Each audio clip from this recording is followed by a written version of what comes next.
Muito preocupante este último andamento do processo da revisão da vida toda. É o que eu vou mostrar para vocês nesse vídeo de suma importância, talvez o mais importante sobre a revisão da vida toda até agora, logo depois da nossa vinheta. Fala pessoal, tudo bem com vocês? Eu sou o Fernando, você está no INSS Sem Segredo, canal do Grupo INSS Passo a Passo, voltado exclusivamente para os direitos dos aposentados, pensionistas e também dos idosos do Brasil. E o assunto da semana é o quê? É a revisão da vida toda. E atualizando vocês aqui praticamente em tempo real, eu vou trazer aqui quanto é preocupante este último andamento que saiu no processo da revisão da vida toda. Alguém sabe o que esse cara está fazendo aqui? Sabe quem é? Paulo Guedes. Qual a sua opinião sobre ele com relação aos aposentados e pensionistas do INSS? Deixa aí nos comentários que eu quero saber. E sem mais enrolações, se você já deixou seu joinha, se inscreveu se for novo por aqui, eu quero mostrar o seguinte. Primeiro, pessoal, quero confirmar aqui para vocês, tá? Tenho muita informação nesse vídeo sobre a revisão da vida toda e quero que vocês raciocinem comigo e passem a comentar também ao passo que a gente for raciocinando junto aqui, ó. Tudo certo, então. Entrou na pauta de julgamento agora do dia 30 de novembro. Eu vou detalhar essa pauta aqui para vocês já, para vocês entenderem o que eu quero dizer. Então foi incluído no calendário. A data anterior, que foi adiada, era dia 23, continua constando aqui, então foi adiado. E agora saiu a última data de julgamento. Dia 30 de novembro, a gente tem fé que esse processo vai sair.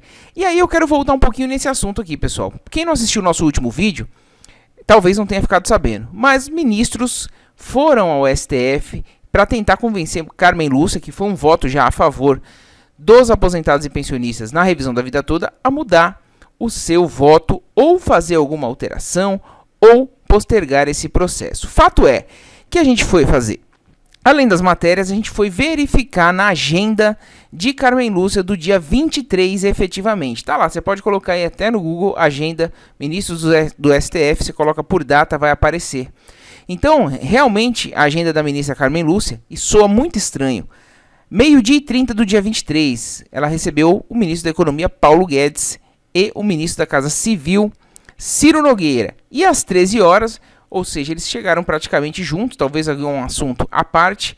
Aqui, audiência com o ministro do Trabalho e Previdência, José Carlos Oliveira, ou seja, tudo a ver aqui com a Previdência, a revisão da vida toda, e vira acompanhado do secretário de Previdência, André Veras, da diretora de Departamento Contencioso da Procuradoria-Geral Federal, Bruna Palhano, e da diretora do Departamento Contencioso Previdenciário, Márcia Elisa de Souza, e do Procurador Federal, Marcos Felipe Aragão Moraes. Então, veja só, ela recebeu exatamente 1 hora antes de começar os julgamentos. Então, primeiro esse meio-dia e 30, depois 13 horas recebeu, pessoal, o que soa muito estranho. Às 14 horas, começou o julgamento do dia, a pauta do dia, que era um outro processo, que foi julgado e a revisão da vida toda, que era o segundo, acabou não acontecendo. O que foi solicitado nessa visita? Então, assim, a gente viu em muito site, mas a gente queria confirmar aqui. Então, tá sim na agenda de Carmen Lúcia, exatamente antes, 1 hora antes do julgamento começar. A visita de Paulo Guedes e sua comitiva pode ter tido 2 objetivos, ou até 3. Eu quero que vocês raciocinem aqui comigo, porque tudo isso depende do que vai acontecer na revisão da vida toda agora no dia 30.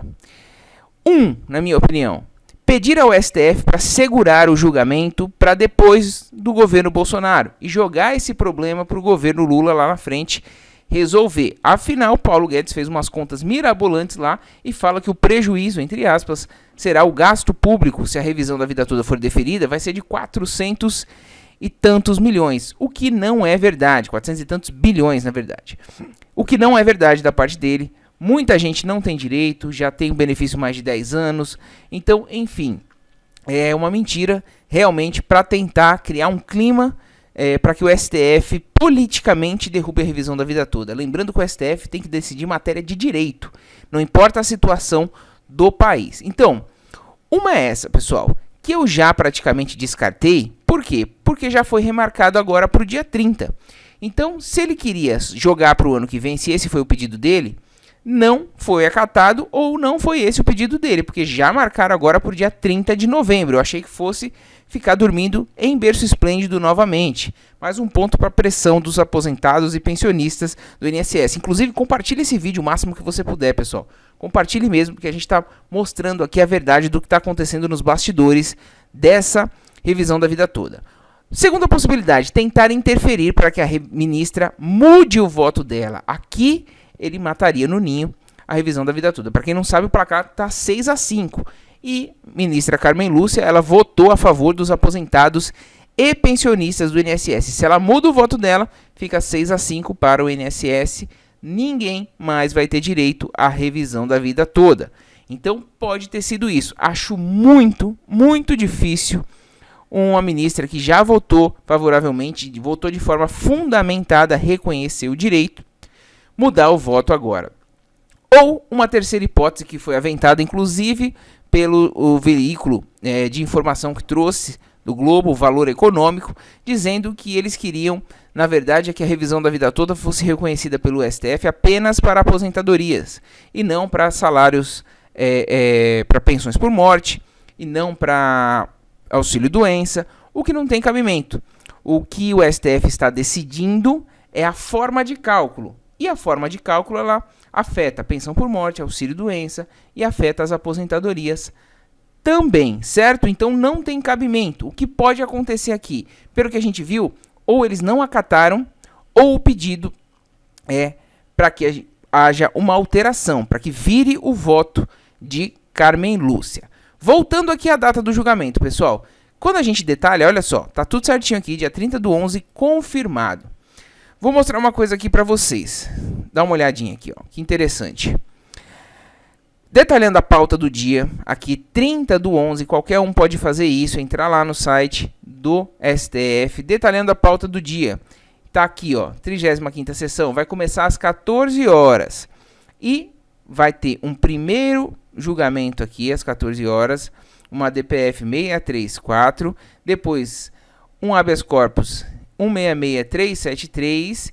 Nesse dia vamos ter 3 processos. No dia 23, em que foi adiado, nós tínhamos 4 processos e a revisão da vida toda seria a segunda a ser julgada. E não foi. Ficou lá, não deu tempo. Dessa vez ela foi colocada aqui para o dia 30, mas como o terceiro processo do dia, o último processo do dia. Pode ser que aconteça de ficar para trás de novo, de não dar tempo de julgar, afinal são discussões ali presenciais que levam tempo, e pode ser então que o pedido de postergar esse processo até o governo seguinte faça sentido. Então vai chegar no dia 30, não deu tempo, joga para o dia 10 de dezembro. Chega no dia 10 de dezembro, ficou ali por último, não deu tempo, joga um pouco para frente. Ou seja, o STF tira também da reta deles aí, né? Falando, ó, a gente está pautando, mas não está dando tempo. E ao passo que também o governo Bolsonaro se livraria de lidar com essa questão agora. Afinal, uma visita de Paulo Guedes um pouquinho antes desse julgamento no dia 23, realmente só pode ter a ver com a revisão da vida toda. Então, pessoal, eu chego à conclusão aqui. Queria que vocês colocassem nos comentários o que vocês acham também. Eu acho que o pedido foi justamente ou tentar virar o voto, mas eu acho que não consegue virar, a não ser que invalidasse o voto de Marco Aurélio, mas não, ele já está aposentado, então já sai 1-0. Não tem por que virar o voto, seria um escândalo o ministro virar o voto, principalmente depois da visita do Paulo Guedes, então eu acho que isso não vai acontecer. Então, pelo que a gente está vendo aqui, dia 30 a gente vai ver se realmente for reagendado depois do dia 30 para outro dia para frente, esse processo ele deve ficar aí sendo enrolado até o ano de 2023 para passar para a gestão do governo Lula administrar esse gasto que vai ter, que não é tão gigantesco assim como eles falam, né? Como o governo fala através de Paulo Guedes, que é o ministro atual da Economia. E aqui, pessoal, não estamos falando de governo A, B ou C, estamos falando do que efetivamente aconteceu. O ministro atual da Economia foi lá falar da revisão da vida toda. E a nova gestão de Lula não tem o que fazer, não tem o que se meter na questão da revisão da vida toda, tem que acatar a decisão do STF, que tem que decidir o processo de forma justa, de forma técnica, respeitando o direito e, enfim, a questão é só administrar o custo que isso vai ter, que não é tão grande quanto falam, mas é um custo de bilhões, sim, para a República, mas corrigindo um erro que sempre tirou dinheiro dos aposentados e pensionistas do INSS. Então peço que vocês fiquem atentos, pessoal. Pressionem, assistam a sessão do dia 30 de novembro. Eu vou fazer novos vídeos sobre isso. Assistam a sessão do dia 30 de novembro, dá para assistir. O mais legal é você assistir pelo canal do YouTube do STF, porque lá você pode comentar, lá você pode pressionar, tem um chat. Se eles virem lá, ó, tem 100 mil pessoas assistindo esse julgamento, ou seja, besteira ali não pode sair, não pode dar alguma brechinha ali, tem muita gente de olho, é isso que eles vão pensar, e é um processo que pode transformar a sua vida aposentado e pensionista. A gente vai estar lá acompanhando, assim como a gente fez no dia 23, fazendo pressão. Então compartilhe esse vídeo, porque realmente algo de errado não está certo nesse processo, nessa enrolação para a revisão da vida toda, que a gente sabe que é um processo que já está ganho. Certo, pessoal? Espero que vocês tenham entendido, tenham gostado do conteúdo. A qualquer momento eu volto com mais conteúdo sobre isso, sobre a revisão da vida toda e demais notícias sobre o INSS, o mundo do INSS e dos idosos. Certo? Muito obrigado pela sua audiência, um forte abraço e até o próximo INSS Sem Segredo.